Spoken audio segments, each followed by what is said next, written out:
حنفی فقہ کے ماننے والے سنی دو علماء یہ بیٹھے ہوئے تھے افطار کی میز پہ، تو اکٹھے تھے. اتنے میں اذان ہوئی مغرب کی نماز کی. مفتی صاحب اپنے ٹولے کو لے کے ایک طرف ہو گئے، نورانی صاحب اپنی جماعت کو لے کے ایک طرف ہو گئے. اسی لان میں ان دونوں نے 2 نمازیں پڑھی.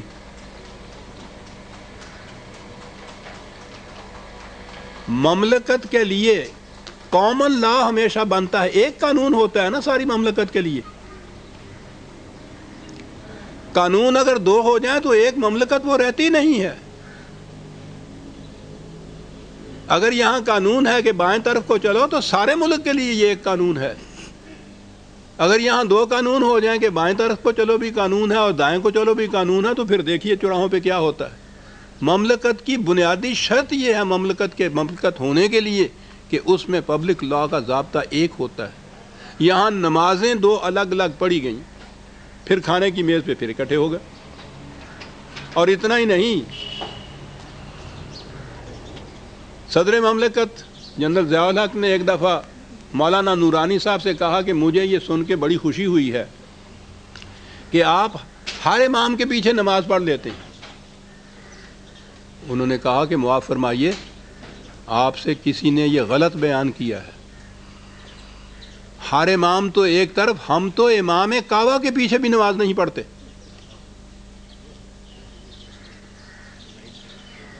عزیزان من، پتہ نہیں لوگوں کو کہ اسلام کیا ہے، ان کے آپس میں اختلاف کیا ہیں، کہاں تک وہ گئے ہوئے ہیں. سمجھا جاتا ہے کہ یہ جب اسلام کا نام لے لیتے ہیں تو یہ متفق ہیں، متحد ہیں. یہ کیفیت ہے. میں نماز کی بات کر رہا ہوں جو بنیادی شرط ہے مسلمان کی. اور یہاں سے یہ بات یاد آ گئی کہ قائد اعظم کو اس خطرے کا کتنا شدید احساس تھا کہ اگر ان کی کہنے کے مطابق کہیں ہم نے کہا کہ ہم مملکت میں وہ کچھ رائج کریں گے جو آپ کہتے ہیں، تو وہاں تو ایک قانون بن ہی نہیں سکے گا. مملکت ایک دن کے لیے ٹھہر نہیں سکے گی. 1938 کی بات ہے کہ ان کے پاس مولوی صاحبان کا ایک وفد آیا اور انہوں نے ان سے کہا کہ ہم ایک تجویز پیش کرنا چاہتے ہیں. انہوں نے کہا فرمائیے. کہا کہ اگر آپ مسلم لیگ کے پنڈال میں نماز کے وقت جلسہ ملتوی کر کے وہیں نماز با جماعت ادا کر لیا کریں تو اس سے غیر مسلموں پر بڑا روپ پڑے گا. قائد اعظم نے فرمایا کہ معاف فرمائیے، میں اس سے متفق نہیں ہو سکتا. اس پنڈال کے اندر مختلف فرقوں کے مسلمان جمع ہوں گے، نماز با جماعت کے لیے ہم اٹھیں گے تو وہ کہنے لگے کہ اگر میں آگے کھڑا ہو جاؤں تو شاید سارے میرے پیچھے تو نماز پڑھ لیں، لیکن میں اپنے آپ کو اس کا اہل نہیں پاتا. تو اس کے بعد آپ سوچئے اس پنڈال کے اندر کتنے امام ہوں گے اور کتنی جماعتیں ہوں گی. اور آپ جو کہہ رہے ہیں غیر مسلموں کے اوپر بڑا اثر پڑے گا. اثر یہ پڑے گا کہ یہ قوم جو نماز بھی ایک جگہ نہیں پڑھ سکتی، یہ مملکت کیا بنائے گی. کہنے لگا معاف فرمائیے، اسی طرح چلنے دیجیے جس طرح سے چل رہا ہے. یہ تھی کیفیت. تو یہ جو قوانین فقہی بنے ان کا پہلا بنیادی نقص تو یہ تھا کہ مختلف فقہ ہیں اور اس کے مختلف فرقے ہیں. کوئی فرقہ اپنی فقہ میں ذرا سی تبدیلی کو بھی برداشت نہیں کرنے کو تیار. دوسرا نقص ان میں یہ تھا کہ یہ ملوکیت کے زمانے میں مرتب ہوئے تھے قوانین. یہ مرتب کرنے والے فقہا کتنے ہی متقی، پرہیزگار، بلند کردار کے کیوں نہ ہوں، فضا کے اثر سے متاثر ہو جانا تو ضروری ہوتا ہے. اور پھر ملوکیت کس حد تک یہ متاثر تھے اس کا اندازہ اس سے لگائیے کہ یہ سلطنتیں جو تھیں، جیسا میں نے عرض کیا، یہ اسلامی نہیں تھیں. بزور شمشیر قائم ہوئیں، موروثی طور پہ آگے چلیں. یہ جتنے بڑے بڑے آپ کے ہاں کے یہ ائمہ تفسیر اور محدثین اور فقہا تھے، ان مملکتوں کے درباروں میں تھے، ان کی مساجد کے امام بھی تھے. اس سلطنت کو نظری طور پہ تو یہ کہتے تھے کہ اسلام کے خلاف. کسی نے ان سلاطین کو کھڑے ہو کے نہیں کہا کہ تمہاری مملکت غیر اسلامی ہے، بلکہ اس کے خلاف ہر محراب و ممبر سے ان کے ہاں جمعے کے خطبوں میں ایدہ اللہ بنصرہ وخلد اللہ ملکہ کی دعائیں، اللہ تمہاری مملکت کو قائم رکھے، خدا کی نصرت اس کو حاصل ہو، یہ دعائیں مانگی جاتی تھی. یہ تھا اثر.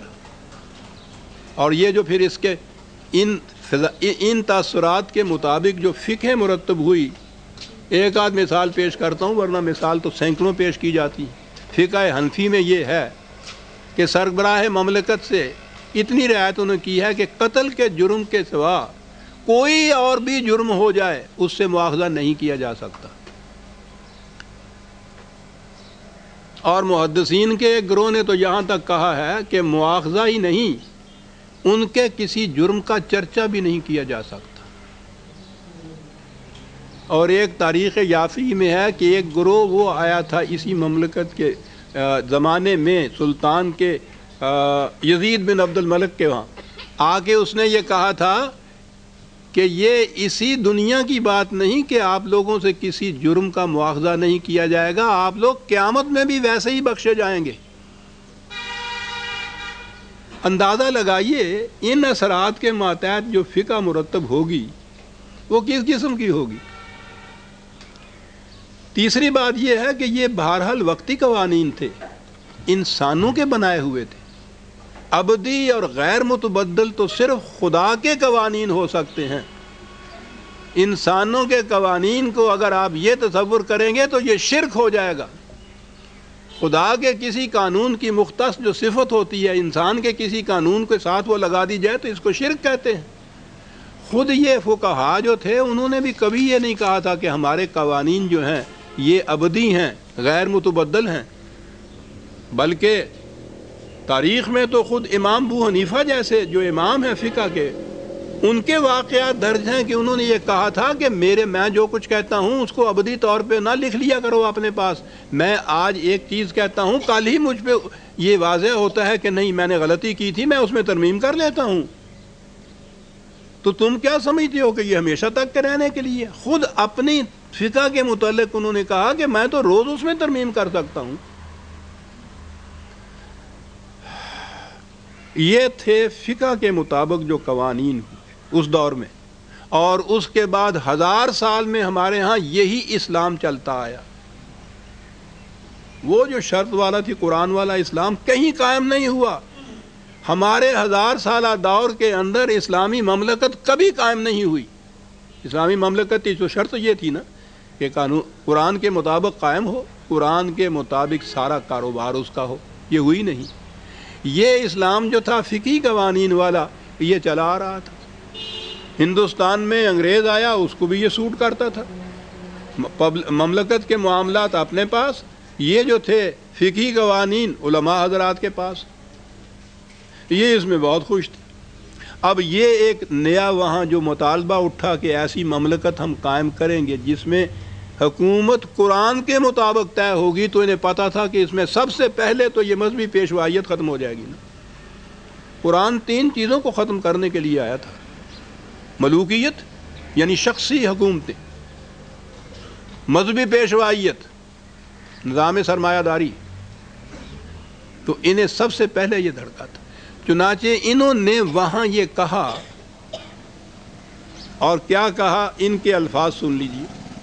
میں نے ابھی عرض کیا ہے کہ ان میں دارالعلوم دیوبند کے شیخ الحدیث مولانا حسین احمد مدنی مرحوم بڑے بلند پائے کے اس زمانے میں یہ سمجھے جاتے تھے. انہوں نے یہ کہا تھا کہ آپ لوگ کیا کہتے ہیں کہ یہاں اسلام کی ہمیں آزادی نہیں ہوگی. کہا کہ ایسی جمہوری حکومت جس میں ہندو، مسلمان، سکھ، عیسائی سب شامل ہوں، حاصل کرنے کے لیے سب کو متحدہ کوشش کرنی چاہیے. ایسی مشترکہ آزادی اسلام کے اصول کے عین مطابق ہے، اور اسلام اس آزادی کی اجازت دیتا ہے. ہندوؤں کے ہاں رہتے ہوئے ان کی حکومت میں انہوں نے دوسری مقام پہ کہا تھا کہ کانگریس میں ہمیشہ ایسی تجاویز آتی رہتی ہیں اور پاس ہوتی رہتی ہیں جن کی وجہ سے مذہب اسلام کے تحفظ اور وقار کو ٹھیس نہیں پہنچ سکتی. تو وہ کہتے تھے کہ یہ الگ مطالبہ تم یہ پھرتے ہو، یہ سیاسی مطالبہ ہے، اسلام کا تقاضا نہیں ہے. ہندو ہمیں ضمانت دیتا ہے کہ ہماری جمہوریت میں